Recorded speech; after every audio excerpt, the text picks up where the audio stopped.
Bilang nasa 45 katao matapos ang matinding pagbaha sa Yemen.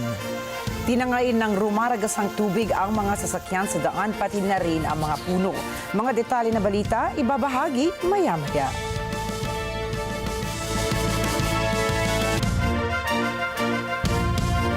Magandang gabi, ako po si Ricky Matay. At ako si Nina Richie Alagao Flores. Ito ang mata ng Agila International.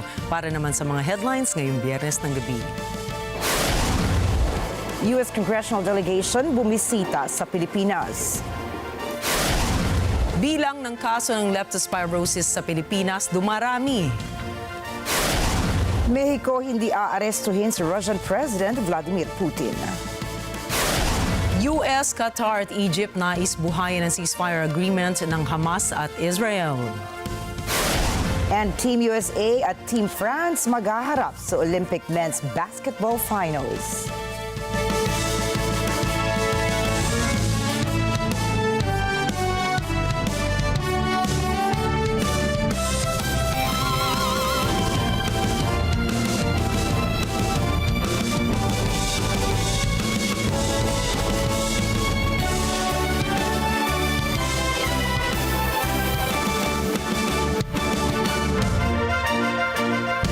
Pinasalamatan ni Pangulong Ferdinand Marcos Jr. ang mga miyembro ng U.S. Congressional Delegation o Codel sa patuloy na suporta ng Estados Unidos sa alyansa ng dalawang bansa.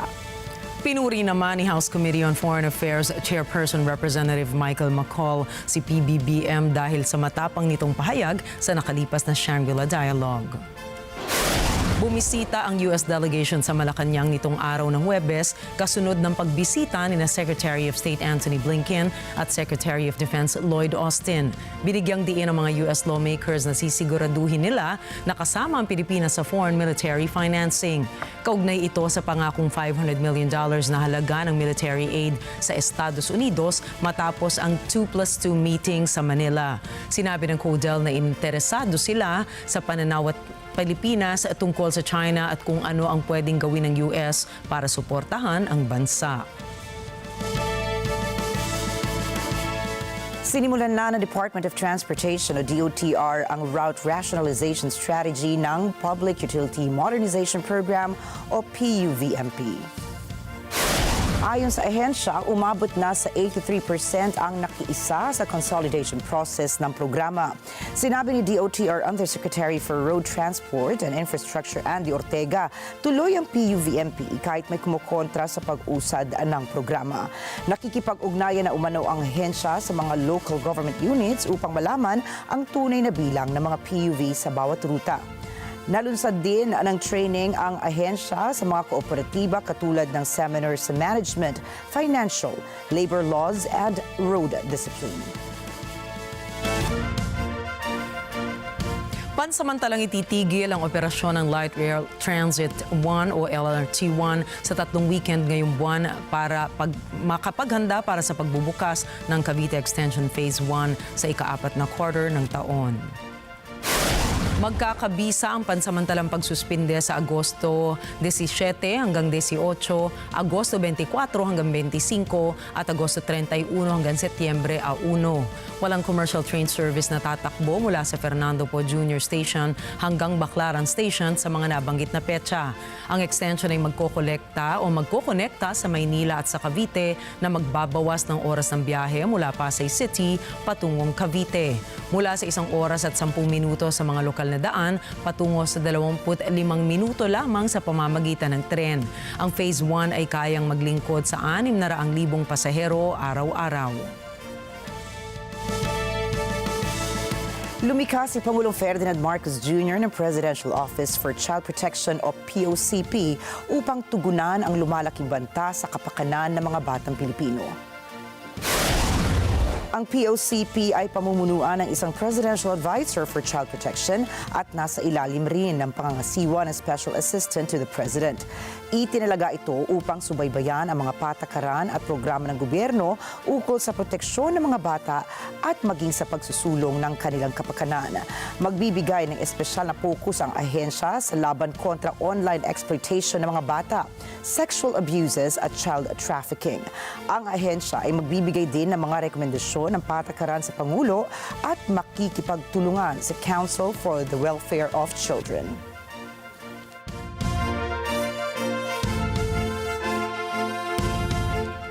Ligtas ang lahat ng 17 Pilipinong crew members matapos atakihin ng Houthi ang sinasakyan nilang MV Groton. Kinumpirma mismo ng Department of Migrant Workers o DMW ang balitang ito. Ayon sa DMW, naglalayag ang MV Groton sa Gulf of Aden at patungo sana ng Jeddah nang biglang tamaan ito ng isang ballistic missile noong August 3. Mabilis na inilihis ng kapitan ng barko ang course plan nila upang makarating sa port ng Djibouti. Dagdag ng DMW ay handa itong tulungan ang mga Pilipinong tripulante maging ang kanilang mga pamilya. Nangako rin ng ahensya na patuloy nilang babantayan ang sitwasyon sa MV Groton. Samantala, pinaalala rin ng DMW sa mga Pilipinong tripulante na may karapatan silang tumanggi sa paglalayag sa high-risk at warlike zones. Hinimok din ng ahensya ang mga seafarers na ipaalam sa DMW ang kanilang mga kondisyon o isumite ang kanilang confirmation of refusal sa email address ng DMW. At ito na nga ang pinag-aalala ng maraming health experts noong mga nakaraang linggo. 2 linggo matapos ang matitinding pagbaha sa Metro Manila at mga karatig probinsya, dumarami na po ang bilang ng leptospirosis cases. Sa kasalukuyan ay 3 na ang naitalang patay ng Department of Health or DOH dahil sa leptospirosis. Samantala, ayon sa pamunuan ng NKTI, umabot na sa 67 pasyente ang naka-admit sa kanilang ospital dahil sa leptospirosis.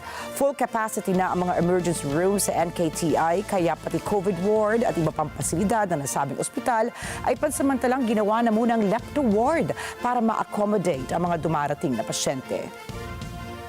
Nagbukas na kami ng isang lepto ward at actually po yung ating gym kinonvert na ho namin sa isang ward and now it already has 40 patients. 40 patients. So nung isang araw 30 lang, we had to add 10 na rin now, so 40. And we are experiencing really a lot of patients coming in na severe ang status ng leptospirosis. So we really need all the help. And of course, we are able to give yung mga unang lunas para sa sakit and hopefully we'll be able to help them na ma-survive yung sakit na to kasi seryosong sakit to. Ang aming emergency room ngayon ay full capacity or even lagpas na. Ang leptospirosis ay isang malubhang impeksyon sa katawan na galing sa tubig na kontaminado ng ihi ng mga daga. Pumapasok sa katawan ng tao ang bakterya sa pamamagitan ng mga sariwang sugat o sa pamamagitan ng bibig, ilong o mata. Ilan sa mga sintomas nito ay lagnat, pagkahilo at matinding pagod. When it enters the body, the patient will have fever, the patient can have muscle pain, sumasakit yung mga kasukasuan nila, fever. So pupunta po sila sa ating health center. Then pag ganun lang po ang sabihin ng patient, akala ni doctor or ni nurse na baka flu lang ito. So bibigay lang sa kanila is paracetamol, tapos fluids, yun lang. Hindi po nila sinabi na nasalbak sila sa baha, na nakainom sila ng tubig baha, tumansik sa mata nila yung baha. Wala silang sasabihin po na ganon. So hindi po alam ng ating mga health centers na may exposure. Good news sa mga motorista dahil asahan na ang big-time rollback sa presyo ng produktong petrolyo sa susunod na linggo. Batay sa pagtataya ng Department of Energy Oil Management Bureau, nasa 2 piso at 30 sentimos hanggang 2.50 ang rollback sa presyo ng kada litro sa gasolina. 1.90 hanggang 2 piso at 10 sentimos naman ang bagsak sa presyo ng kada litro ng diesel. Ang kerosene ay nasa 2 piso at 35 sentimos at 2.40 ang kaltas sa presyo ng kada litro nito. Susunod, the People's Party itinalagang bagong pamunuan sa Thailand. US nakahandang makipag-usap sa Ukraine ukol sa pag-atake nito sa Russia. At Finance Minister ng Israel, sinabing nararapat ang pagkagutom ng mga Palestinians. Ang iba pang mga balita sa pagbabalik ng Mata ng Agila International.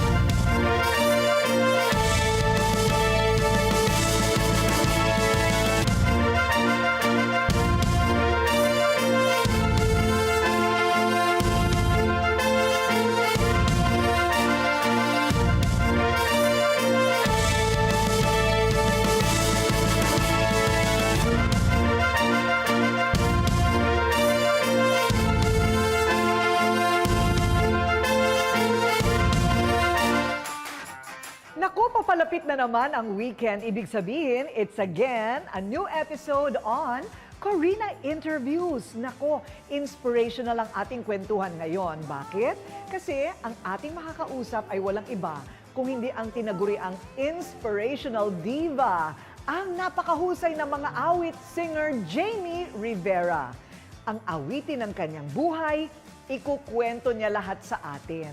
Mula sa kanyang mga simpleng buhay, sa pagsakay-sakay ng jeep, at paghawi-hawi ng bigas. Ginagawa niya lahat yan sa Project 8. O ayan, at pati sa Bulacan. Lahat yan ikukwento niya hanggang sa rurok ng kanyang tagumpay sa Broadway and in London sa Miss Saigon. Hanggang sa bumalik na siya rito at nagkapamilya, naku, matutuwa kayo sa kwentuhan namin. Matagal ko na itong kaibigan. Ngayon lang kami nagkita ulit. Lahat ng yan at iba pa dito lang sa Corina Interviews. Every Sunday po yan at 6 p.m. pagkatapos ng comedy series na Goodwill here on Net 25. Sa Net 25. Sa Net 25. May bumibili ba ng gumamela chips mo? Actually, ito, kahit isa walang nabenta. Ba yan? Guys, baka namang gusto nyo umorder, oh. Ay, okay na po. Perfect na po yung isang kape sa amin. Isang kape? Kanina pa kasi Diba? isang kape lang talaga. Kaya ka walang down payment na ibibigay kasi ang babayaran mo 50,000 a month. Kaya mo ba yon? Ha? Ikaw ba gusto mo ba siya mas walang kotse? Para kayo sumagot na. Naman po pwede, sa iba na lang kayo tumambay. Finally! Naubos din yung pasensya niyo. Ano ibig sabihin?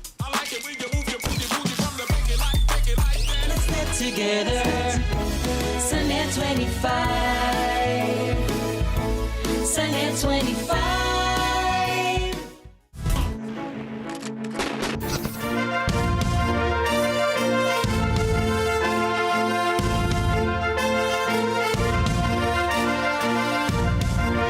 The stage is set dahil kumpleto na ang lineup ng dalawang electoral party ng Estados Unidos, ang Democratic at ang Republican Party. Ilang araw matapos ang failed assassination attempt kay former US President Donald Trump, ay umatras naman si current US President Joe Biden sa presidential race. Bago ang naturang anunsyo ay nagpositibo si Biden sa COVID-19. Dito niya kinansela ang tinawag niyang full force campaign upang mag-quarantine sa kanyang tahanan sa Delaware. Dahil na rin sa pressure mula sa ilang miyembro ng Democratic Party na nais paatrasin si Biden sa presidential race, ay nagpasya na rin ang Pangulo na hindi na magpapatuloy sa karera. Inendorso ni Biden si Vice President Kamala Harris bilang kapalit nito, isang desisyong malugod namang tinanggap ng karamihan ng mga miyembro ng Democratic Party. Nitong Lunes, pinili ni Harris si Minnesota Governor Tim Walz bilang running mate nito sa darating na US elections sa Nobyembre. At ngayong araw naman, tinanggap ni Harris ang hamon ni Trump na makipagdebate sa susunod na buwan sa September 10. Talagang nakahanda na ang dalawang partido para ipakita kung sino ang karapat-dapat na iboto ng Estados Unidos bilang susunod na leader nito. Matatandaan na ating tinalakay ang panig ng mga Republicans, si Trump at ang running mate nito na si Senator J.D. Vance. Ngayon naman ay ating alamin ang panig ng mga Democrats at ang kanilang pambato sa US election. Nanumpa si Kamala Davy Harris bilang Vice President noong January 21, 2021. Siya ang first woman, first Black American at first South Asian American na nailuklok sa pagka-vice-presidente ng Estados Unidos. Isinusulong ni Harris ang kanyang adhikaing fighting for the people at delivering America na matagal na rin niyang ipinaglalaban simula pa noong nagsilbi siya bilang District Attorney ng San Francisco at Attorney General ng California. Ipinanganak at lumaki si Harris sa Oakland, California sa puder ng kanyang mga magulang na sina Donald Harris at Shemala Gopalan. Nagtapos si Harris sa Howard University at University of California Hastings College of Law.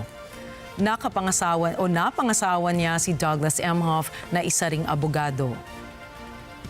Sa panig naman ni Walz, bago siya naging governor ng Minnesota ay nagturo siya ng isang taon sa China sa ilalim ng isang Harvard University-affiliated program.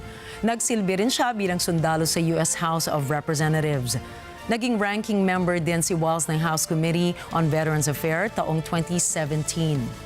Mapapansing iba sa pangkaraniwang lineup ang iniluluto ng Democratic Party kumpara sa conservative power team ng Republican Party. Inamin ni Democratic strategist Raghu Devagupta na hindi makarismang tao si Walz. Ngunit giit nito, hindi basta-basta matitinag itong si Walz. Anya, maalalahanin ng gobernador at malaki na ang nasimula nito sa paglunsad ng broad coalition of support na pinagkukunan nito ng lakas. Kahit mga bagong muka ang isasalang ng Democrats, naging malakas at epektibo naman ito. Sa latest polls ng Ipsos ay nangunguna ngayon si Vice President Kamala Harris ng 5% kay Trump na may 42% to 37% ratio. Samantala, sa inilabas na nationwide survey ng Marquette University Law School, nangunguna pa rin si Harris kaysa kay Trump at 53% to 47%. Sa mga lumalabas na resulta ng mga survey, posibleng dito na napagpasya ni Harris na labanan nga si Trump sa isang debate. Agad namang nagsagawa si Trump ng isang news conference ngayong araw para ipagpatuloy ang kanyang estratehiya na pambubuli. Kanina ay minalit ni Trump si Harris patungkol sa pagsasagawa ng news conference. What are we doing right now? She's not doing any news conference. You know why she's not doing it? Because she can't do a news conference. She doesn't know how to do a news conference. She's not smart enough to do a news conference. And I'm sorry, we need smart people to lead this country because our country's never been in this danger before, both economically and from an outside perspective. Russia doesn't respect us anymore. China doesn't respect us anymore. North Korea, Kim Jong-un, liked me a lot. He doesn't like this group. We are in great danger. We're in great danger of being in World War III. That could happen. But on crowd size, in history, for any country, nobody's had crowds like I have, and you know that. And when she gets 1,000 people and everybody starts jumping, you know that if I had 1,000 people would say, that's the end of his campaign. I have hundreds of thousands of people in South Carolina. I had 88,000 people. In Alabama, I had 68,000 people. Nobody says about crowd size with me, but she has 1,000 people or 1,500 people, and they say, oh, the enthusiasm's back. No, no. The enthusiasm is with me and the Republican Party. Naniniwala kasi si Trump na kahit may inilabas na mga poll results ang iba, ay malaki naman ang lamang niya sa mga swing states. Tinukoy din ni Trump na kung pag-uusapan ng laki ng mga rally, ay kita umanong mas maraming tao ang sumusuporta sa kanya. Malaki ang tiwala ni Trump na kaya niyang manguna sa karera dahil kakaumpisa pa lamang ng tandem ni Harris at Walz. Mapapansin din na panay ang patutsada ni Trump laban sa dalawang Democratic candidates dahil inaasahan ng kampo ni Trump na magiging maganda ang resulta ng pangangampanya ni Harris. Alam din ni Trump na baguhan pa si Harris sa karera, lalo pat ilang buwan na lamang bago ang halalan nang siya ay i-endorso bilang bagong frontrunner ng Democratic Party. Ngunit kahit wala pang isang buwang nakakapangampanya si Harris ay kuha agad nito ang suporta ng mga prominenteng tao. Kabilang rito sina basketball star Stephen Curry at British singer-songwriter Charlie XCX. Katunayan sa naging suporta ni Charlie XCX matapos niyang ilabas ang tweet na Kamala is brat ay sinakyan agad ito ni Harris at dali-daling nag-rebrand ng kanyang kampanya para palakasin ang kanyang online presence. Mapapansin na si Harris ay humuhugot rin ng suporta sa mga Gen Z na mga botante sa paraan ng kanyang pagkilos sa kanyang pangangampanya. We know what we stand for. And that's a big part of this campaign. You know, when you know what you stand for, you know what to fight for. We know what we stand for, and we stand for the people. And we stand for the dignity of work. And we stand for freedom. We stand for justice. We stand for equality. And so we will fight for all of it. Hindi naman magpapatalo si Trump dahil nakipag-collab naman ito kay internet personality and online streamer na si Eden Ross. Sumali si Trump sa isang stream event ni Ross kung saan tinuruan siya ng ilang bagay tungkol sa Gen Z. Kapansin-pansing laging tinatapatan ni Trump ang mga hakbang ni Harris. Posibleng paraan niya ito upang makakuha ng maraming boto at mahigitan ng babaeng katunggali. Sa susunod na buwan ay amin namang bubulat-latin ang magiging nilalaman ng inaabangang mainit na debate sa pagitan ni US Vice President Kamala Harris at former US President Donald Trump. Antabayanan po ninyo yan. Sa iba pang mga balita, nakatakdang bumalik sa dating Prime Minister Sheikh Hasina sa Bangladesh kapag nagdesisyon na ang bagong caretaker government na magsagawa ng eleksyon. Inanunsyo ito ng anak ni Hasina na si Sajib Wazed at ipinagtanggol rin niya ang reputasyon ng ina. Sheikh হাসিনা না থাকলে বাংলাদেশ এতদূর আসতে পারত? অসম্ভব। কেউ কল্পনা করতে পারে নাই যে বাংলাদেশ এরকম উন্নতি করবে, এরকম উন্নয়ন হবে। Sa ngayon, walang ibinigay si Wazed na detalye kung tatakbo muli si Hasina sa pagka-Prime Minister. Tumakas ang dating Prime Minister patungo sa India matapos ang ilang linggong sunod-sunod na protesta na nagdulot ng hindi bababa sa 560 casualties. Ito na rin ang naging ugat ng kanyang desisyon na magbitiw na lamang sa pwesto. Kasalukuyan siyang nagkukubli sa isang safe house sa New Delhi. Nagpakilala ng bagong pamunuan at partido ang dating oposisyon ng Thailand na move forward nitong Biyernes. Itinalaga nila ang People's Party at nakatakda itong maging pinakamalaking partido sa parlamento ng Bangkok. สำหรับที่มาของชื่อพรรคนะครับแน่นอนที่สุดว่าตั้งแต่อุดมการณ์พรรคเราตั้งแต่พรรคอนาคตใหม่ก้าวไกลจนถึงพรรคประชาชนในปัจจุบันมีประโยคหนึ่งที่ผมคิดว่าสำคัญที่สุดนะครับนอกเหนือจากบรรดานโยบายต่างๆก็คือคำประโยคที่ว่าอำนาจสูงสุดเป็นของประชาชนนะครับคำว่าประชาชนในชื่อพรรคนะครับก็ไม่ได้อยู่แค่ในชื่อพรรคอย่างเดียวเท่านั้นนะครับเรายังมีสโลแกนพรรคที่ระบุว่าโดยประชาชนเพื่อประชาชนเพื่อสร้างประเทศที่อำนาจสูงสุดเป็นของประชาชน Lahat ng 143 mga mambabatas ng Move Forward ay sumali sa bagong partido na pangungunahan ni Nathaphong Roeng Panyawut. Si Roeng Panyawut ay isang dating executive ng isang cloud software company. Sinabi niya na ang bagong partido ay magpapatuloy ng ideolohiya ng Move Forward. Patuloy rin nila na isusulong ang pagbabago ng batas na naging dahilan ng kanilang orihinal na pagkakawatak-watak. Ang Lese Majesty Law ng Thailand ay isa sa pinakamahigpit sa buong mundo na may katumbas na parusang hanggang 15 taong pagkakakulong sa sinumang mahuling nagsasalita laban sa monarkiya ng bansa.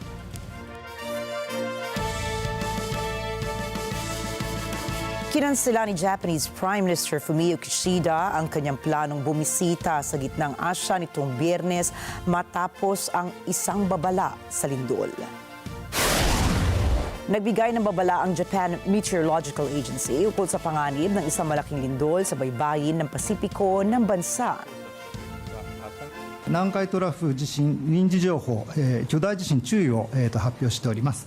南海トラフ地震の想定震源域では新たな大規模地震の発生の可能性が平常時と比べて相対的に高まっていると考えられます。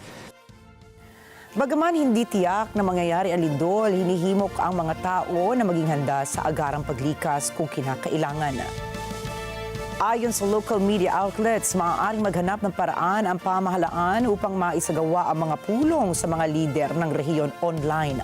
Ang pagbisita sa Kazakhstan, Uzbekistan at Mongolia ay orihinal na itinakda mula Biyernes hanggang Lunes. Sinimulan na ng Russia ang paglikas ng mga tao mula sa ilang bahagi ng kanlurang rehiyon nito sa Lipetsk matapos ang malawakang pag-atake ng mga drones ng Ukraine. Iniulat ni Lipetsk Governor Igor Artamonov na pinasabog ng Ukraine ang ilang mga gusaling tinitirhan ng mga sibilyan. Napinsala na rin anya ang isang lokal na pasilidad ng kuryente. Kinumpirma ni Governor Artamonov na sa kasalukuyan ay 6 na tao ang nasugatan. Samantala, iniulat ng mga state news agencies na isang military airfield sa Lipetsk ang natupok ng apoy dahil sa sunod-sunod na pag-atake ng Ukraine. Sinabi ng US na kaagad nitong kakausapin ang Ukrainian military ukol sa paglusob nito sa teritoryo ng Russia. Pinabulaanan din ng White House na may alam sila sa ginawang pag-atake ng Ukraine sa Russia. Emi Kapilita Roja para sa balita. Noong Miyerkules, sinabi ni White House spokesperson Karine Jean-Pierre na makikipag-ugnayan ito sa Ukraine upang maunawaan ang ginawa nitong paglusob sa Russia. Ani Pierre, nananatiling nakatuon ang atensyon ng US sa katiyakan na madedepensahan ng Ukraine ang sarili nito. So look, I can say this is that we are going to, obviously we've seen the reportings, obviously, so we're going to reach out to the Ukrainian military to learn more about their objectives. As far as the specifics on that, I would refer you to the Ukrainians to speak about their own military operations. That's where I would refer you to. But we are, generally speaking, as you know, we have been supportive of Ukraine as they are defending themselves against Russia's aggression. We think that is obviously important to do as we talk about democracy and freedom, and so we're going to continue to do that. And they are going to take actions, right? Common sense actions to certainly to protect themselves from these attacks. But as for the specific operation, we're going to reach out to them to see what their objective is and continue to stay focused. We are going to continue to stay focused on making sure they have what they need to defend themselves against Russia's aggression. Sinabi ng Russia na umiinit ang pakikipaglaban nila sa Ukrainian forces matapos nitong pasukin ang southern border ng bansa na malapit sa isang major natural gas transmission hub. Ito anya ay isa sa pinakamalaking paglusob sa Russian territory mula nang sumabog ang giyera. Ayon sa Health Ministry ng Russia, may 31 sibilyan, kabilang ang 6 na mga bata ang nasaktan. Samantala, ukol naman sa mga ulat ng panggagahasa, torture at pang-aabuso sa mga bihag na Palestinian sa kamay ng Israeli military, sinabi ni Pierre na tunay na nababahala ang White House. So the reports of rape, torture, and abuse are deeply, deeply concerning. And we have been clear and consistent with Israel that it must treat all detainees humanely and with dignity in accordance with international law, must respect detainees' human rights, and must ensure accountability for any abuses or violations. Reiterate that we support an IDF investigation into allegations of serious abuse of Palestinian detainees by IDF soldiers. It is essential that the rule of law and due process prevail. That is what we're going to see, and obviously we're going to continue to have those conversations. Itinanggi ng Israeli military ang mga alegasyon ng sistematikong pang-aabuso. Ang IDF ang nagpapatakbo ng ilang detention facilities kung saan nakakulong ang mga bihag na Palestino. Emi Kapilita Roja para sa mata ng Agila International, trusted, connected, on point. Matapos ang planong atakihin ang concert ni Taylor Swift sa Vienna, sinabi ng Estados Unidos na nakikipag-usap ito sa Austria ukol sa insidente. Si Jessica Bautista para sa report. Nakikipag-ugnayan ang US sa gobyerno ng Austria dahil sa balak na pag-atake sa concert ni Taylor Swift sa Vienna. Ayon kay US State Department spokesperson Matthew Miller, nasa Austria ang karapatang magsalita ukol sa detalye ng investigasyon. So I will say that we are in touch with the Austrian government about this. They have said it's an ongoing investigation, so I will leave it to them to speak to the details of that investigation. Obviously, the safety and security of Americans overseas is our #1 priority. We have been in contact with the Austrian government about this matter. As a general case, we do share information with our allies and partners about terrorism activities, just as they share information with us. That's not to speak to this specific case, but just as a general practice that we always try to work with our allies and partners about information that we may have that's of concern or that they may have that's concern to us, and we'll continue to do that. Isang Austrian teenager ang inaresto at nagsabing plinano niya ang isang suicide attack na mauuwi sana sa madugong resulta. Umamin sa mga otoridad ang 19 anyos na mastermind na mula sa North Macedonia. Sinabi nitong plano nilang atakihin ang fans ni Swift gamit ang bomba at patalim. Nagpahayag rin ito ng katapatan sa militanteng grupo na Islamic State. Samantala, nagbigay ng reaksyon ang kaibigan ni Swift na si Blake Lively na nasa London premiere ng kanyang bagong pelikulang It Ends With Us. Anya, labis na nakakatakot ang mga pangyayari. About Taylor, have you spoken with her? How concerned are you with the Austria concert? Oh my gosh, I mean, how terrifying, but thank goodness that they are completely on top of that, yeah. Si Lively ang madalas na nakikitang kasama ni Swift at kamakailan ay nanood ito at ang kanyang asawang si Ryan Reynolds ng isa sa concerts ni Swift. Jessica Bautista para sa mata ng Agila International. Trusted, connected, on point. Oh my God. Tinanggihan ni Mexican President Andres Manuel Lopez Obrador ang hiling ng Ukraine na arestuhin si Vladimir Putin kung sakaling siya ay dumalo sa panunumpa ni President-elect Claudia Sheinbaum. Sa isang pahayag mula sa Embahada ng Ukraine sa Mexico ay itinukoy nila ang arrest warrant ng United Nations International Criminal Court bilang rason sa pag-aresto ng presidente ng Russia. Ayon naman sa opisina ni Mexican President-elect Claudia Sheinbaum ay nagpadala sila ng diplomatic notice sa lahat ng bansa na kaalyado ng kanilang bansa. Dagdag pa ni Obrador, hindi sila ang magpapasya kung aarestuhin si Putin dahil hindi naman sa kanila nanggaling ang arrest warrant. Na magugunita noong nakaraang taon na naglabas ang International Criminal Court ng arrest warrant para kay Vladimir Putin para sa iba't ibang war crimes. Noong Hunyo naman ay binati ni Putin si Sheinbaum sa kanyang pagkapanalo sa eleksyon kung saan tinawag pa niyang historically friendly partner of Russia in Latin America ang kanilang bansa.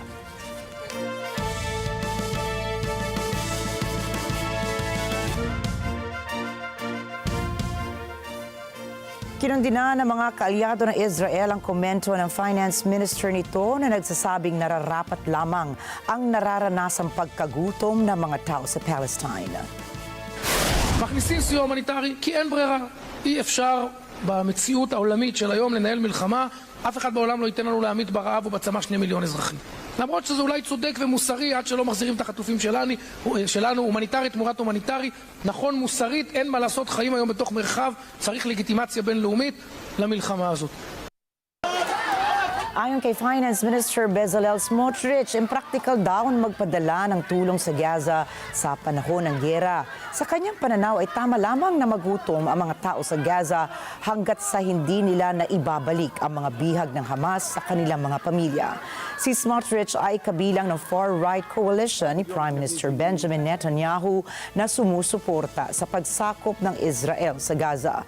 Binatikos naman ng European Union ang komento ni Smotrich na ang sadyang paggutom ng sibilyan ay isang war crime.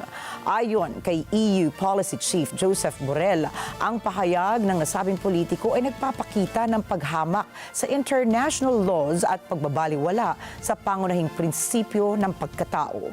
Nagbigay komento na rin ang Britain, Germany and Egypt tungkol sa nasabing insidente kung saan tinawag nilang shameful and unacceptable ang naturang pahayag ng Finance Minister.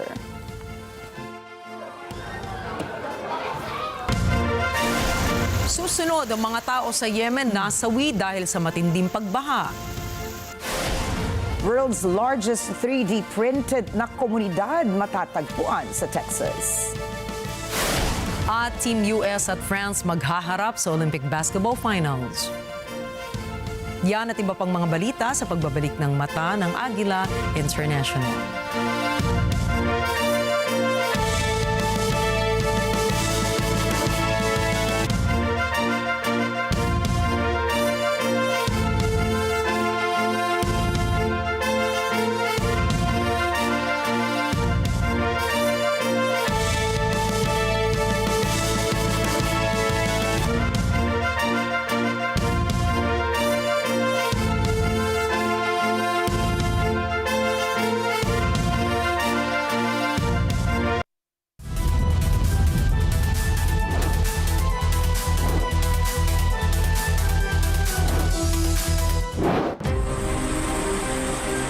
mga estudyante na kailangan pang tumawid ng 7 ilog para makapasok sa eskwelahan, nirespondihan.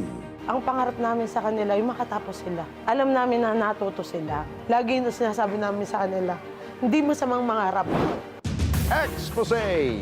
Laban ng mga EPIRA claimants, tuloy-tuloy pa rin. Mga sumusuporta, nadagdagan. At King's Empire Corporation patuloy pagresponde sa ating mga kababayan. Extended pa dahil may batch 2 na nire-respondihan. Happy 5th anniversary, King's Empire Corporation! Sabado, alas 6 hanggang alas 7 ng gabi, ito ang Responde, Mata ng Mamamayan. Let's get together. Sunday 25. Sunday 25. Mga kabarangay! Inaanyayahan namin kayo na makilahok sa nalalapit na Family Fun Run ngayong August 26, Lunes, nagaganapin sa Philippine Arena Complex. To register, scan lamang po ang QR code na makikita po ninyo sa inyong screen. Yayain na ang buong...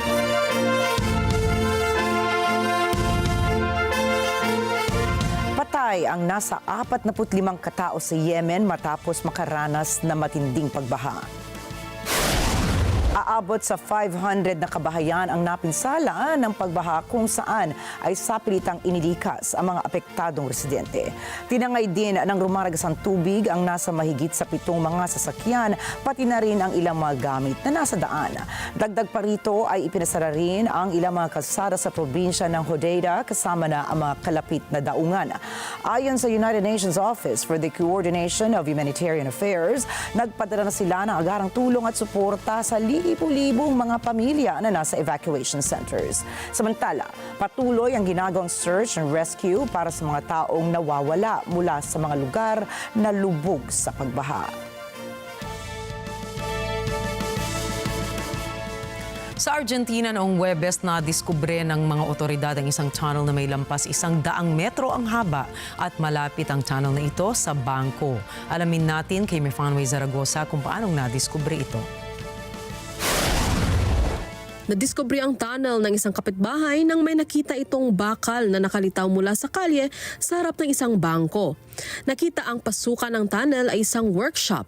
La semana pasada que estuvo mucho movimiento porque sé que de ese mismo edificio donde salía había gente que salía con trajes y obra de construcción y todo eso y salían con varios carros llenos de escombros a tirar un volquete que habían alquilado hace bastante tiempo que estaba ahí. Estuvo, no sé cuánto habrá estado casi un mes más o menos, pero estuvo hasta la semana pasada, estuvo ese volquete y ese movimiento es algo que se veía constante. Y también otro día que fue en esta semana se escuchó como un poco de ruido, es un día que yo tuve que venir acá a la noche por un tema de mercadería que tuve que sacar y yo escuchaba un poco de ruido de los golpes y esas cosas, pero lo ignoré porque para mí me pensaba que era algo como, no sé, algo normal. Ayon kay Lucas Martin ng isang clerk sa katabing tindahan, nakakakita siya ng mga taong nakadamit pang konstruksyon at mga truck mula sa workshop. Ayon kay San Isidro Mayor Ramon Lainez, ang kanyang post sa X, ang pagkakadiskubring ito ng tunnel ay pumigil sa ikalawang theft of the century. Maythorn Zaragoza para sa Mata ng Agila International. Trusted, connected, on point. Sa Canada, isang uri ng taxi scam ang nakarating sa atensyon ng mga otoridad. Alamin natin ang modus operandi ng scammers na ito mula kay Cherry Recolizado. Binabala ng Toronto Police Services ang publiko tungkol sa patuloy na paglaganap ng taxi scam dito sa Toronto. Sa modus na ito, 2 suspect ang nagpapanggap bilang taxi driver at pasahero sa isang mataong lugar. Kunwaring tatanggihan ng driver ang perang binabayad nitong peking customer. Pagkatapos, tatanungin nila ang biktima kung pwede siyang tumulong sa pagbabayad ng taxi gamit ang debit o credit card at hindi cash. Kapag umuo ang biktima, ang tunay na debit o credit card PIN number, pati na rin ang ibang data at password nila ay patagong marerecord kapag ginamit sa isang peking taxi sales terminal. Ibabalik ng nagpapanggap na driver ang peking card sa biktima, ngunit nasa driver na ang tunay na debit card at password nito. Kaya naman mas madali na mag-withdraw at waldasin ang perang nakuha. isang blue Honda Civic, blue and black Honda Accord at silver Chevrolet Malibu ang mga sasakyan na ginamit ng mga suspect. Hinihikayat ng Toronto Police ang publiko na mas maging alerto pa sa mga iba't ibang pampublikong sakayan na gumagamit ng debit o credit cards at kanilang password para magbayad. Huwag na huwag ding magbabayad para sa isang taong hindi kakilala gamit ang personal card. Cherry Recolisado para sa mata ng Agila International. Trusted, connected, on point.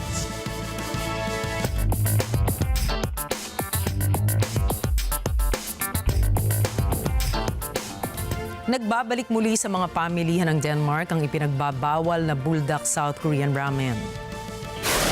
Inalis noon ang buldak instant ramen dahil sa pagiging maanghang nito na agad namang naisaayos. Matatandaan itong Hunyo lamang ay inalis sa mga tindahan ng 3 variants ng South Korean Samyang foods. Ito ay matapos kumpirmahin ng Danish Veterinary and Food Administration ang mataas na level ng chili pepper na mayroon ang nasabing instant noodles. Dagdag pa nila ang chili pepper na mayroon ito ay maaaring makapagdulot ng intoxication, pagsusuka, pagtaas ng presyo ng dugo at iba pang mga karamdaman. Samantala, nagpaalala naman ang mga otoridad sa mga magulang na huwag hayaan ang mga bata na kumain ng mga maaanghang na pagkain gaya na nga ng mga spicy instant noodles.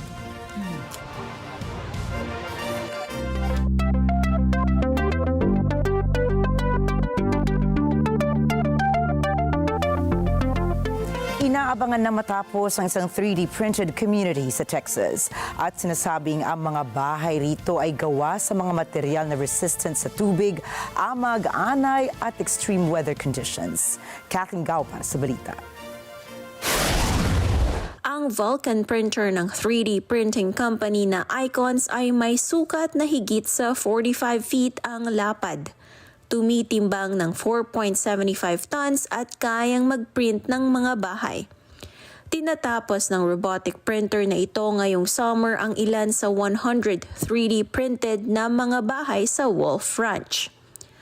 Ang Wolf Ranch ay isang komunidad sa Georgetown, Texas. Ito ay may 30 miles mula sa Austin. Ayon sa Icon, ito ang pinakamalaking 3D printed na komunidad sa mundo na sinimulan noong 2022.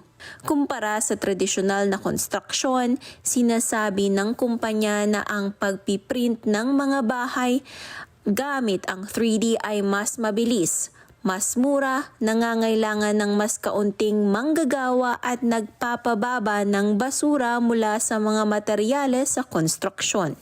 Pagkatapos na maghalo ng konkretong pulbos, tubig, buhangin at iba pang mga additives, ito ay pinapadala sa printer. Isang nozzle ang naglalagay ng konkretong halo layer by layer ayon sa pre-program path. Ang pagpiprint sa mga pader ng bahay ay inaabot ng 3 linggo. Ang pundasyon at metal na bubong ng mga bahay naman ay naka-install sa tradisyonal na paraan. Ayon sa kumpanya, ang mga layered na pader na gawa sa konkreto ay dinisenyo upang maging resistant sa tubig, amag, anay at matinding panahon. Ang mga bahay na ito ay tinawag na Genesis Collection ng mga developer. Nagkakahalaga ang mga ito ng mula $450,000 hanggang $600,000. Sinabi ng mga developer na higit sa 1/4 na ng 3D printed ang mga bahay ang naibenta. Kathleen Ga para sa mata ng Agila International, trusted, connected, on point. Matagumpay na naipunla ng China ang unang batch ng mga buto ng puno ng Agila polycarpa na ipinadala sa Shenzhou 16 space mission. Nang matapos ang space mission noong nakaraang taon, ay pinadala ang mga Agila polycarpa seeds sa isang space breeding demonstration sa Xuanwei City. Ang Agila polycarpa ay isa sa mga pangunahing woody oil trees ng China. Mabilis itong lumago at malakas mag-produce ng langis. 这是从神舟16号带下来的山桐子种子。首先我们会进行一个消毒处理，把它放入一个出芽的培养基里面。 然后放在合适的温度、湿度、光照的培养室里面对它进行一个打破休眠，为期10天左右，再把这个出芽苗放入合适的培养基，进行一个快速增殖的一个处理。 Ayon sa mga researchers, malulusog ang mga puno at magaganda rin ang mga dahon nito. Anila kapag ang mga puno ito ay nasa mga 40 o 50 sentimetro na ang taas at umabot na sa 1 sentimetro ang mga sanga nito, ay ililipat na nila ito sa lupa. Pipili rin sila ng mga punong may matataas na oil content at mga punong kayang mabuhay sa lamig o kaya ay sa tagtuyot. Pagkatapos ay pararamihin nila ang mga buto upang anila ay mas maraming mga magsasaka ang magtanim ng puno ng Edizia polycarpa.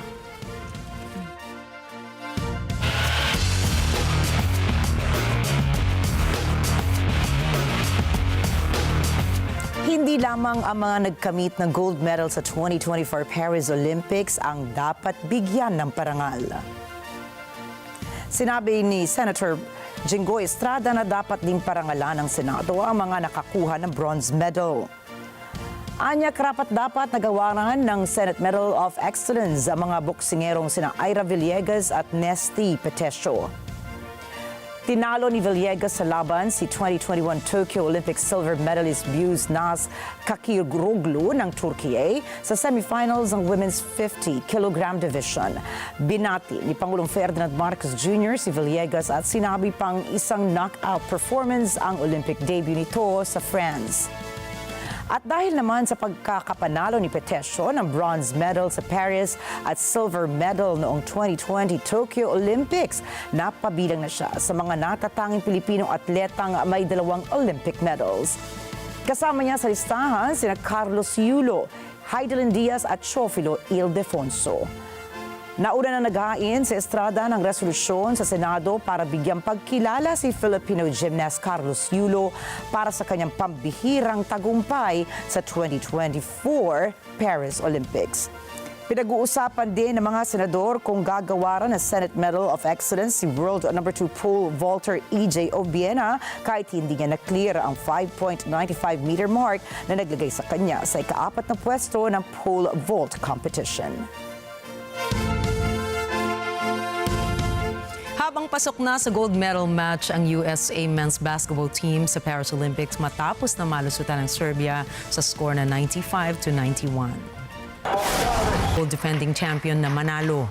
Nangibabaw sa laban si Golden State Warriors star Stephen Curry na nagtala ng 36 points at 8 rebounds habang si Joel Embiid ay mayroong 19 points, 8 rebounds at si LeBron James naman ay mayroong 16 points, 12 rebounds at 10 assists. Sa pagtatapos lamang kasi ng first half ay hawak pa ng Serbia ang 11 points na lamang sa pamumuno ni Alexa Avramovic na mayroong 15 points at Bogdan Bogdanovic na mayroon namang 12 points habang si Nikola Jokic ay mayroong 9 points at 7 assists. Sa last quarter ay gumana ang depensa ng USA kung saan nagkaroon ng 7-0 run si Joel Embiid at gumana ang 3-point shot naman ni Curry.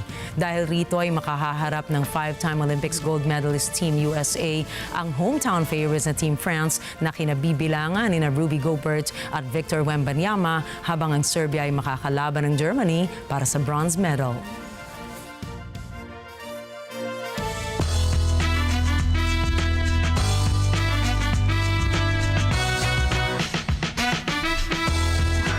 Ipinag-utos ni MrBeast na magkaroon ng kabuuang pagsusuri ang kanyang kumpanya at mga trabahador nito matapos silang maharap sa mga aligasyon. Ayon sa memo na inilabas ni MrBeast, kinakailangang magkaroon ng pagbabago sa mga hindi katanggap-tanggap na ugali ng kanyang mga trabahador. Naglalaman din ito ng plano na kumuha ng bagong Chief Human Resource Officer bilang bahagi ng company-wide sensitivity training. Inamin din niya ang pagkakamali sa paggamit ng mga hindi nararapat na salita mula sa kumakalat niyang video clips. Kasunod nito ay ang reklamo sa seguridad ng mga manlalaro mula sa isa niyang game show na may 1,000 nakalahok at papremyo na $5 milyong. Samantala, aabot sa 309 million ang bilang ng kanyang subscribers sa main YouTube channel, habang nasa 34 million naman sa Beast Reacts channel and 25 million sa Beast Philanthropy.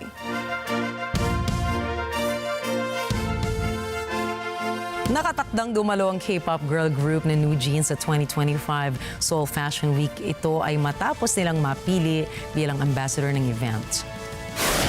Ayon sa gobyerno ng Seoul Metropolitan ay magaganap ang 2025 Seoul Fashion Week sa September 3 hanggang 7 sa Dongdaemun Design Plaza. Kasunod ito ng season by season na pag-promote ng mga miyembro ng NewJeans sa K-fashion brands mula sa kanilang mga litrato, posters at videos. Dagdag pa rito ay inilabas rin ang kanilang poster sa event na kinuhaan habang suot ang ilan sa mga koleksyon ng 2024 Seoul Fashion Week gaya ng t-shirts at brand outfits. Binubuo naman ang Seoul Fashion Week ng higit sa 21 mga fashion shop brands at trade show na may 72 brands. Samantala, nagsimula ang Seoul Fashion Week noong 2000 na may layunin na ibahagi ang natatanging koleksyon ng mga damit na mayroon ng South Korea sa buong mundo. Bilang simbolo ng pagkakaisa ng Estados Unidos at China, ay binuksan sa publiko ng San Diego Zoo, California, ang bagong panda enclosure. Ito ay upang masilayan ng mga tao sina Yu Chuan at Shibao, isang pares ng super cute Chinese giant pandas na unang pumasok sa Estados Unidos matapos ang 21 taon. Narito ang karagdagang detalye mula kay Pearl Rogacion.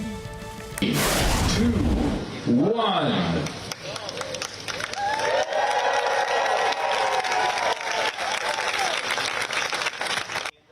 Si Yun Chuan ay 5 taong gulang na lalaking giant panda. Makikilala siya sa kanyang mahaba at medyo matulis na ilong. Si Sinbao naman na 4 na taong babae ay may malaki at makapal na tenga. Nakikipagtulungan ngayon ang San Diego Zoo sa Chinese experts upang maunawaan ang pangangailangan ng dalawang panda, lalo na sa adaptation period nito. Sa ngayon, ine-enjoy ng dalawa ang samut-sari at sariwang bamboo at ang local adaptation ng wotu, isang traditional na pinainitang cornbread ng China na tinatawag ring panda bread. Ayon kay Chinese Ambassador to the United States, Si Feng, ang kooperasyon ng US at China ukol sa panda conservation ay hindi mawawala. The arrival of Yun Chuan and Xinbao as we celebrate the 45th anniversary of our diplomatic ties has sent a clear and important message. China-US cooperation on panda conservation will not cease. Our people-to-people exchanges and subnational cooperation will not stop. And once opened, the door of China-US friendship will not be differences and not focusing on the things that bind us together.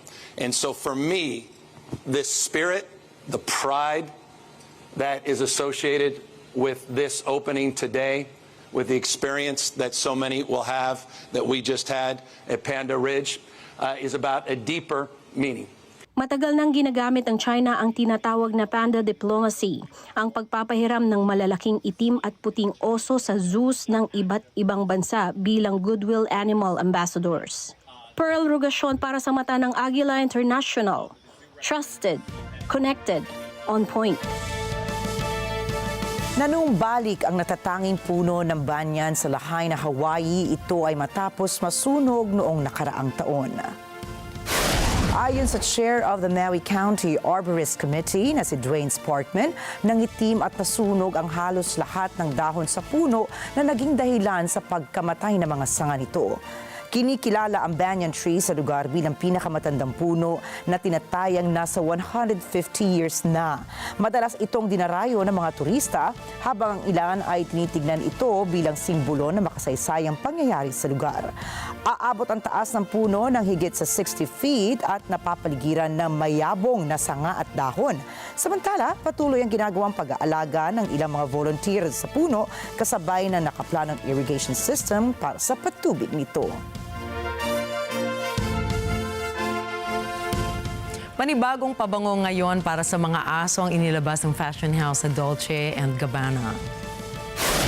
Ayon sa Dolce Gabbana, ang pabango ay isang alcohol-free perfume para sa mga aso bilang pag-aalala sa kanilang poodle. Nagkakahalaga ang nasabing pabango ng $108 para sa 100 milliliter na may sertipiko ng katunayan na ito ay ligtas para sa hayop. Dagdag pa nila ay nakasunod dito sa Safe Pet Cosmetics Protocol para sa seguridad ng cosmetic products sa pagitan ng hayop at tao. Bukod dito ay ininspeksyon din ang kumpanya ng Bureau Veritas Italia kung saan ay ay nakatanggap ito ng Laboratory Verification at Certification Services. Samantala, hindi naman sumasang-ayon ng ilan sa mga veterinaryo na gumamit ng pabango ang mga aso dahil ito ay maaaring magdulot ng sakit.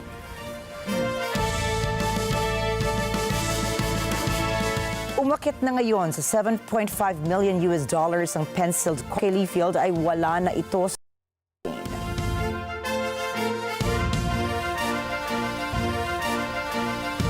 Nako, ayan, mababalik na naman tayo dun sa mga sinasabi natin na preference yan talaga eh. Depende sa tao kung ano ang bibigyan niya ng halaga at kung paano niya, kung anong appraisal ng bagay na yun, di ba? Kahit na sa atin parang, palalampasin mo yan, simpleng ano lang yan, drawing kung hindi ka mahilig, di ba? Pero sa talagang mahilig, nako, willing bumayad ng magkano halaga. Yes, and syempre, pwede na natin itong tingnan as an investment. Di ba?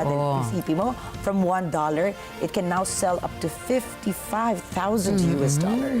So, pwede na rin investment. Totoo. Pero nakakahinayang lang kay Rob Lenfeld, no? Kasi, syempre, wala naman siyang nang makukuhang royalty, di ba? Sa magiging sale nun eventually, kahit magpalipat-lipat ng pagmamay-ari. Pero siguro yung pride na rin bilang artist na ikaw ang gumawa. Kumbaga, likhang guhit yun ang kamay mo, no? Kaya Nina, bibili na ako sa'yo ng painting mo. Ayan, habang hindi pa kamahalan. Nay! Parang pero gusto kong i-claim na mahal, pero hindi. $1. Doon magsisimula, pero ganito lang, Ricky. Diba? Thumbnail, maliit na maliit. Malay mo, balang araw, maging worth millions na rin yun. Hindi natin masasabi. Oo nga. Malay mo. Diba? Hawak kapit pero ng tiwala. malay mo, kalain mo ba naman, Nina? Friday na. Oo nga napakabilis ng araw. Kaya kita mo naman naka-bright colors tayo. So, to usher in the weekend. Happy weekend po sa inyo Yes, happy weekend. At tandaan, mula Lunes hanggang Biyernes, narito kami para maghatid ng balita sa mangdako na mundo. Muli ako po si Ricky Matay. At ako naman si Nina Richie Alagao Flores. Ito ang Mata ng Agila International. Para sa mga balitang nangyari sa iba't ibang panig ng mundo, punta naman po tayo kay Alma Angeles para sa Net 25 World News. Take it away, Alma.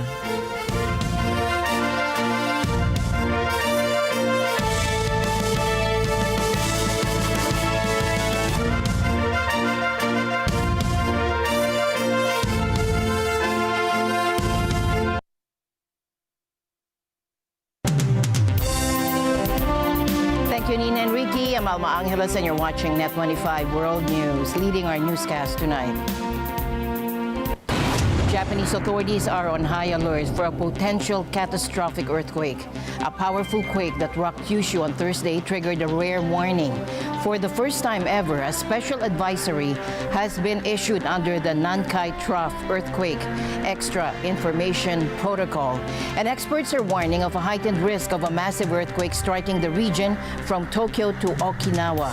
Such a quake could unleash devastating tremors and a giant tsunami. We'll have more on this developing story. The news starts now.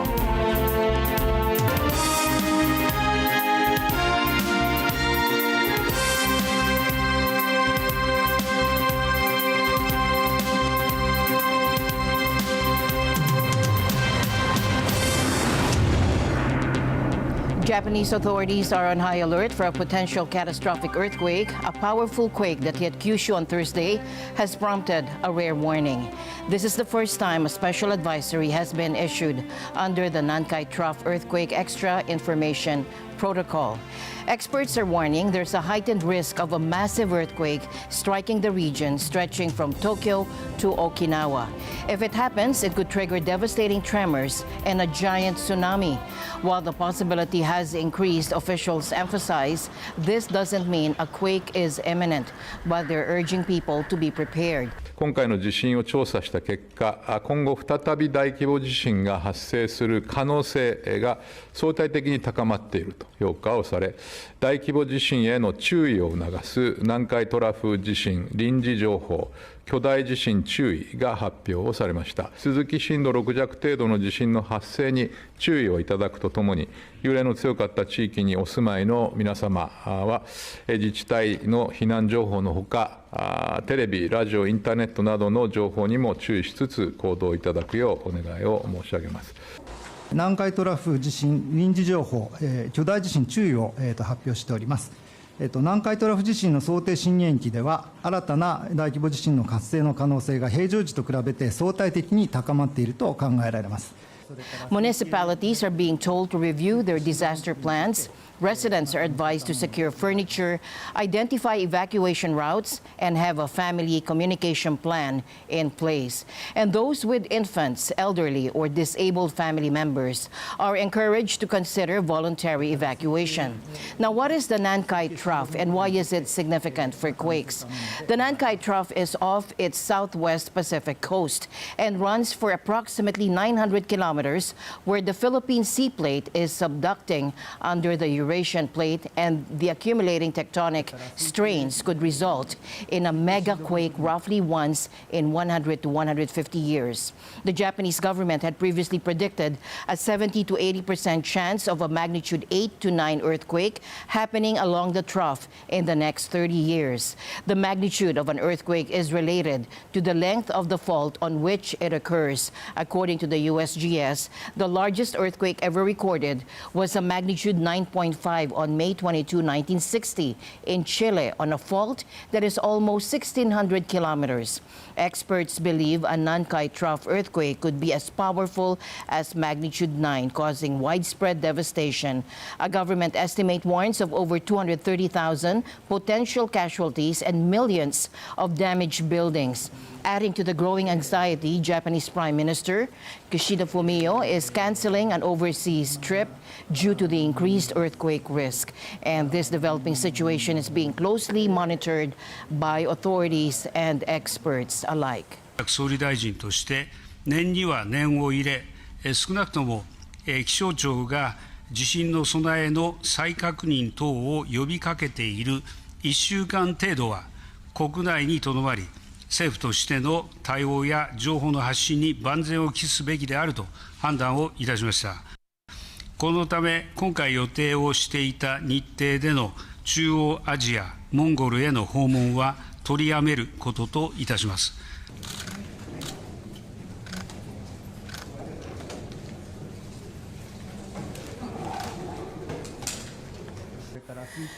Meanwhile, a magnitude 5.3 earthquake hit Tokyo and eastern parts of Japan Friday evening, according to the government, a day after it issued the first ever advisory about the risk of a huge earthquake in the west of the country.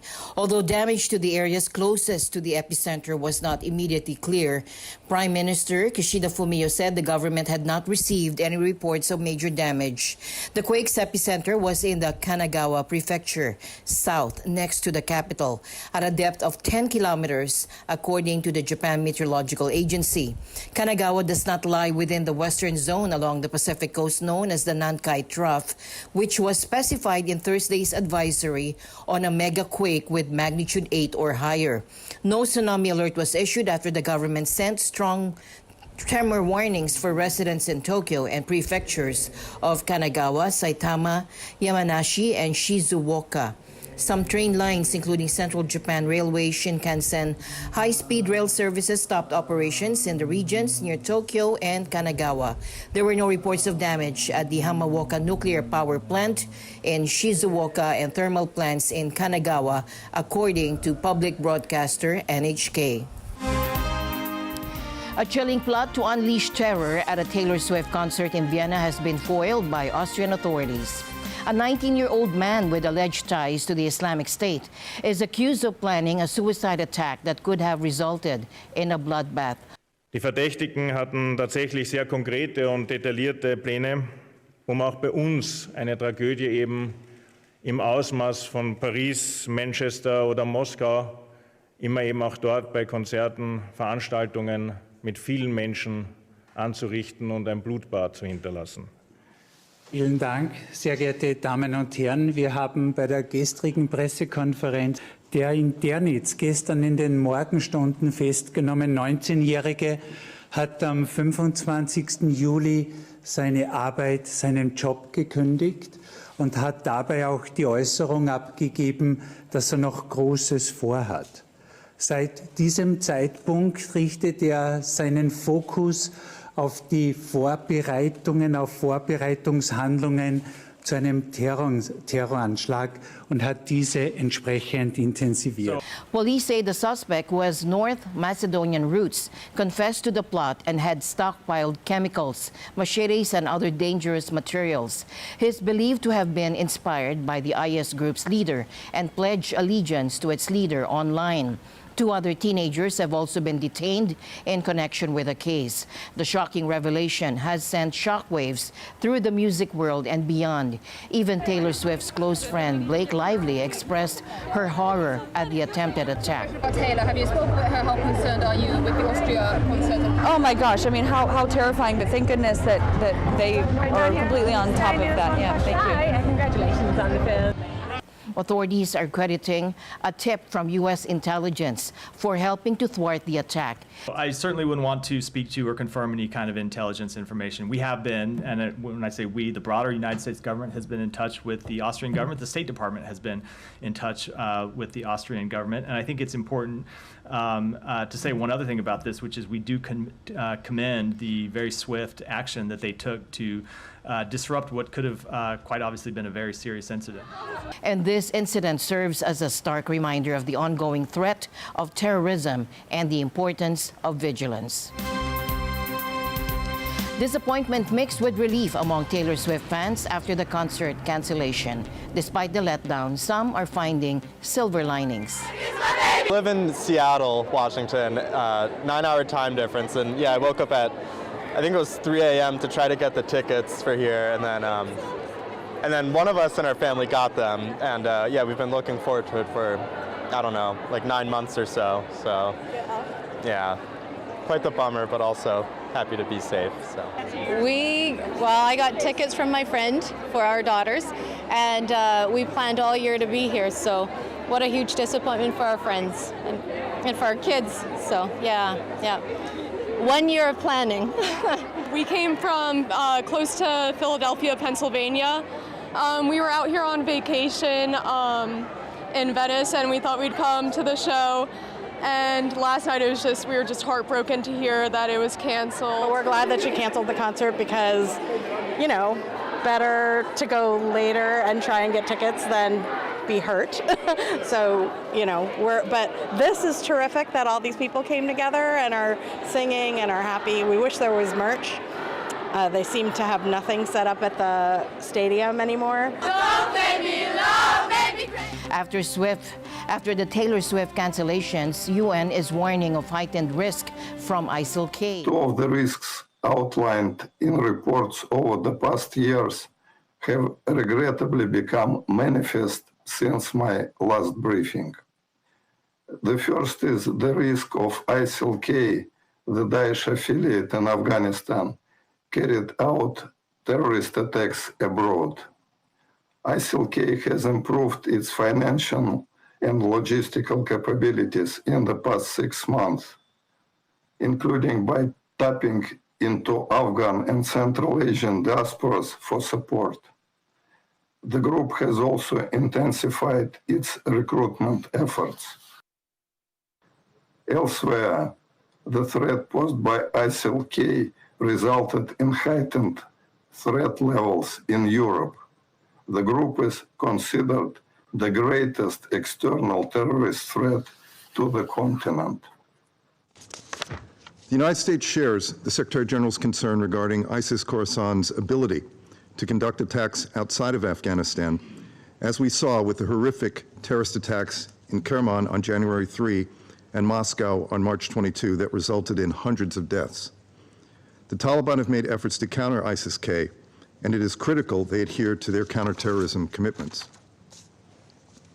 Similarly, we remain particularly focused on the terrorism threat across Africa, outlined in the Secretary General's report. We share his concern over developments in West Africa and the Sahel, as well as in Central and Southern Africa, where the situation is fragile with the prospect of greater instability. ISIL Khorasan is reported to have been responsible for a series of high-profile attacks and is now seen no longer as a potential threat, but a manifest one that threatens the entire globe. We are also alarmed by reports that ISIL, Al-Qaeda, and their affiliates are exploiting new and emerging technologies. The increasing use of anonymity-enhancing cryptocurrencies, also known as privacy coins, is concerning.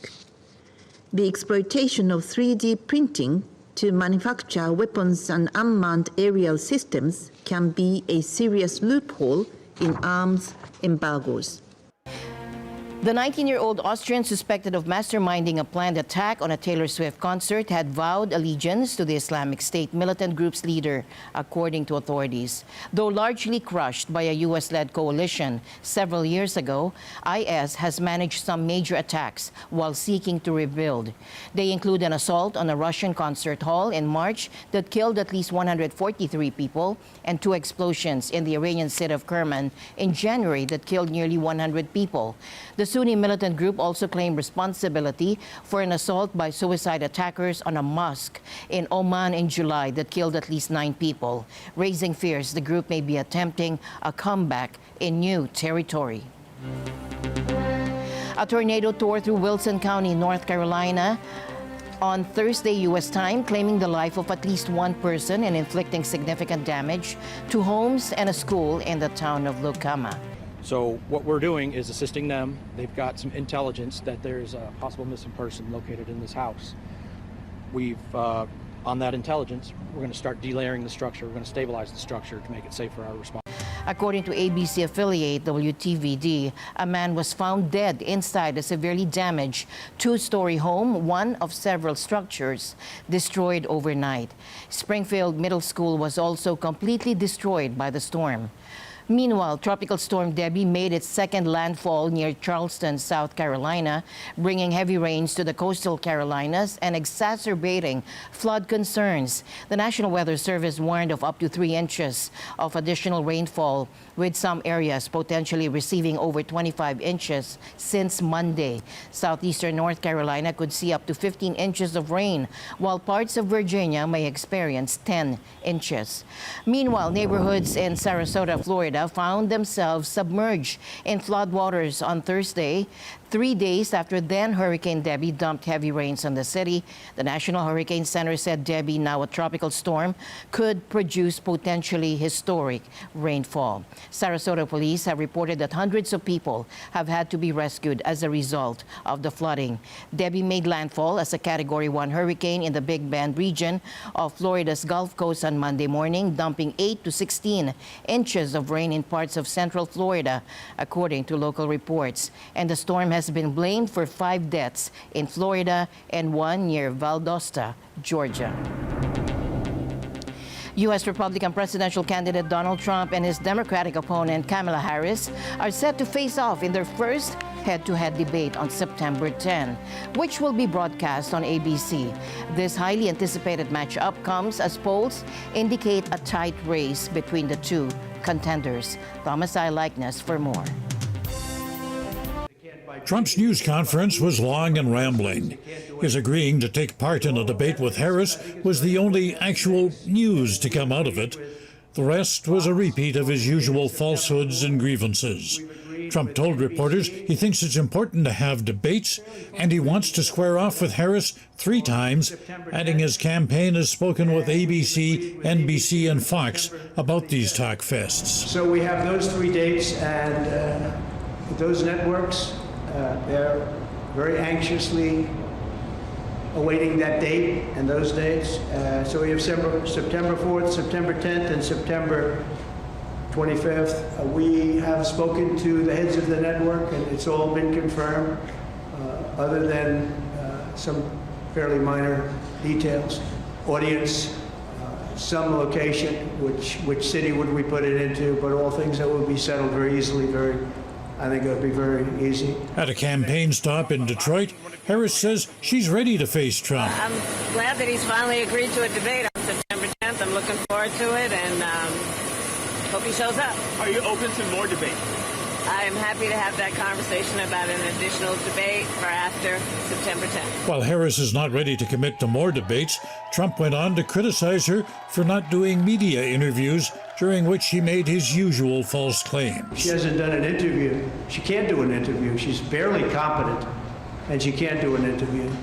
But I look forward to the debates because I think we have to set the record straight. Why is it that millions of people were allowed to come into our country from prisons, from jails, from mental institutions, insane asylums, even insane asylums? It's a mental institution on steroids. That's what it is. He continued to disparage her competence and intelligence, saying she's worse than President Joe Biden. He constantly mispronounced her first name. Trump repeated the falsehood that Harris only recently decided to portray herself as black. And he dismissed the size of crowds flocking to see Harris, saying nobody has spoken to bigger crowds than he has.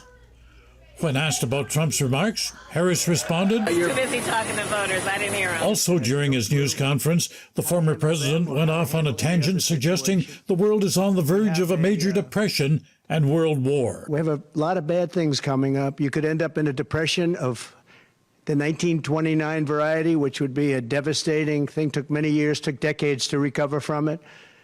And we're very close to that, and we're very close to a world war. In my opinion, we're very close to a world war. We have people that don't know how to handle it. Trump faced few hard questions. He spoke to a relatively friendly group. He announced the Palm Beach news conference on Thursday morning on his social media platform. Only a select group of reporters had been given the advance notice needed to travel to his Florida resort in time. Thomas I. Likeness, Net 25 World News. And now Butler County has released body cam footage showing the initial police response to the gunman who shot former President Donald Trump at a rally on July 13. The video captured local law enforcement officers climbing a ladder to reach the rooftop where Thomas Crooks, the gunman, had positioned himself. At 6:15 p.m., according to the video's timestamp, an officer can be heard shouting, "He was on top of this building, the left one." Earlier, FBI Special Agent Kevin Rojek had briefed reporters that Crooks was spotted with a backpack at 5:56 p.m., just 20 minutes before the shooting. By 6:08 p.m., Crooks was seen on a police dash cam walking on the rooftop, from which he ultimately fired his shots. The video also shows Crooks' bleeding body on the roof after he was fatally shot by a Secret Service sniper. Before being neutralized, Crooks managed to fire 8 rounds from a semi-automatic rifle, killing 1 person in the crowd and critically injuring 2 others. Trump was wounded in the right ear. And the incident has raised questions about how Crooks was able to access the rooftop undetected. Acting Director of the U.S. Secret Service, Ronald Rowe, then stated that neither the Secret Service counter-sniper teams nor Trump's security detail were aware of Crooks' presence on the rooftop until the gunshots rang out. If a state or local sets up a unified command post, maybe we need to be in that room as well, as opposed to just being in another room and relying on that counterpart system. It was so apparent to me that in this incident, in the final 30 seconds, which has been the focus of what happened before the assailant opened fire, there was clearly radio transmissions that may have happened on that local radio net that we did not have. And so we have to do a better job of co-locating, leveraging that counterpart system, and this is going to drive our operations going forward. After a brief ban for being too spicy, South Korean instant ramen brand Samyang Bulldog has returned to Danish supermarkets when Net 25 World News returns.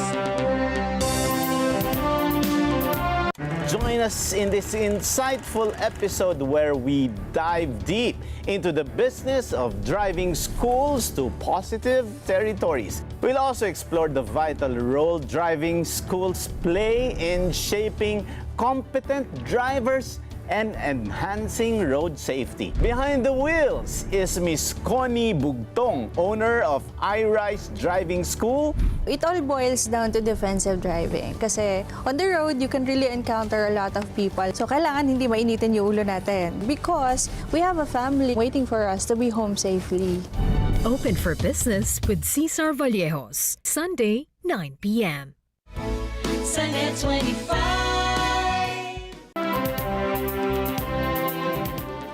Russian forces continue to clash with Ukrainian troops for a third day after Ukrainian forces breached the Russian border in the Kursk region.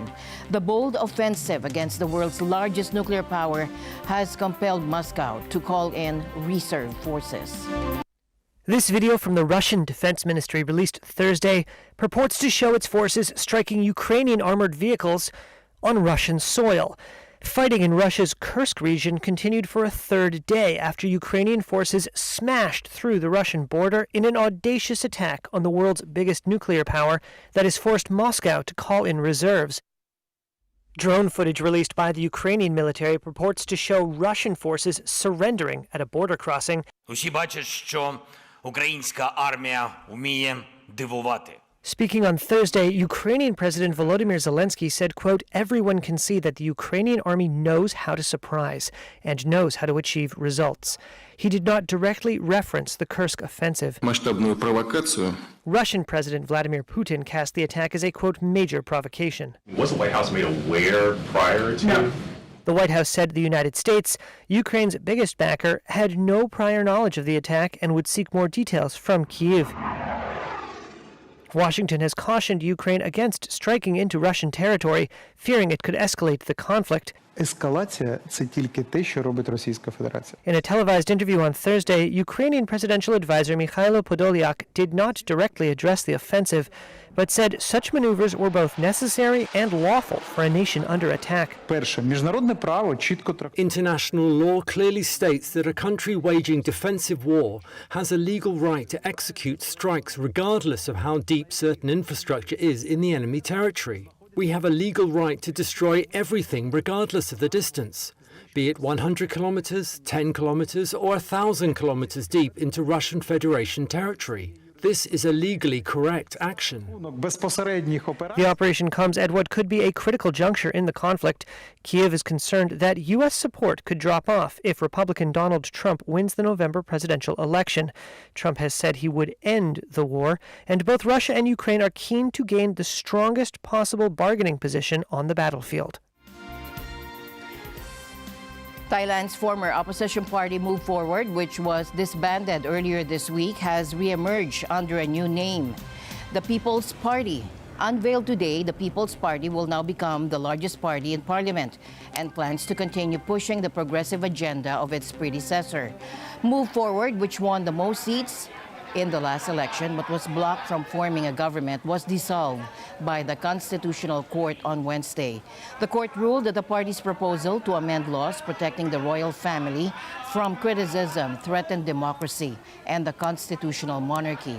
All 143 remaining lawmakers from Move Forward have joined the new People's Party, now led by 37-year-old Natapong Ruweng Panyawut. วันนี้นะครับที่ผมเองก็ได้รับเลือกให้เป็นหัวหน้าพรรคนะครับจากที่ประชุมใหญ่ของพรรคนะครับก็สามารถที่จะออกมาพูดสื่อสารกับพ่อแม่พี่น้องทุกคนนะครับได้อย่างตรงไปตรงมาว่าภารกิจของผมและพวกเราต่อจากนี้กรรมการบริหารพรรคสมาชิกพรรคสมาชิกสภาผู้แทนราษฎรพรรคทีมงานของพรรคทุกคนครับเรามีภารกิจที่จะทำให้เราสามารถสร้างรัฐบาลแห่งการเปลี่ยนแปลงในการเลือกตั้งปี 70 ได้ Move Forward had gained strong support from young and urban voters with its liberal platform, but its plans to reform the military and break up business monopolies also made powerful enemies. After a brief ban for being too spicy, South Korean instant ramen brand Samyang Buldak has returned to Danish supermarkets. 3 variants of the fiery noodles were pulled in June when authorities deemed their high capsaicin content a health risk. Joanne Soriano reports. Capsaicin is the compound in chilies that creates a burning sensation when eaten. The Danish regulator has said it can cause intoxication, nausea, high blood pressure, and vomiting when ingested in high quantities. Samyang spokesman Yuri Choi says the company had contested the ban. On June 11th, Danish government decided to ban our 3 products because they think it's too spicy. And after a month, unfortunately they lifted the ban for 2 of the 3 products. So that's why we decided to come over here from Korea to meet our Danish consumers in person and to celebrate its lift of the ban. On Thursday, it celebrated the reversal by feeding its noodles to social media influencers gathered on a ferry adorned in the firm's bright red colors in Copenhagen's harbor. Influencers who had been paid to participate joined fans and some journalists to try the noodles served by chefs on board the boat as it sailed through the Danish capital. What's the reaction on the streets? It is a lot spicier than I thought it was going to be, but it is fantastic, I think. I knew the brand. My cousin introduced me to them, and I tasted them, and I was like, what is this? It's very spicy. But now that I've had them a few times, it's I just enjoy them more and more. When they were banned, I bought like 50 packages, which I still have now, but I guess I have a good deposit now. The regulator's warning in June had been specifically aimed at children and youngsters, who challenge each other on social media to eat the spicy ramen, as well as vulnerable adults. But the government lifted the ban last month for 2 of the 3 variants after further examination of the spicy noodles showed that they did not exceed the critical capsaicin level. Joanne Soriano for Net25 World News.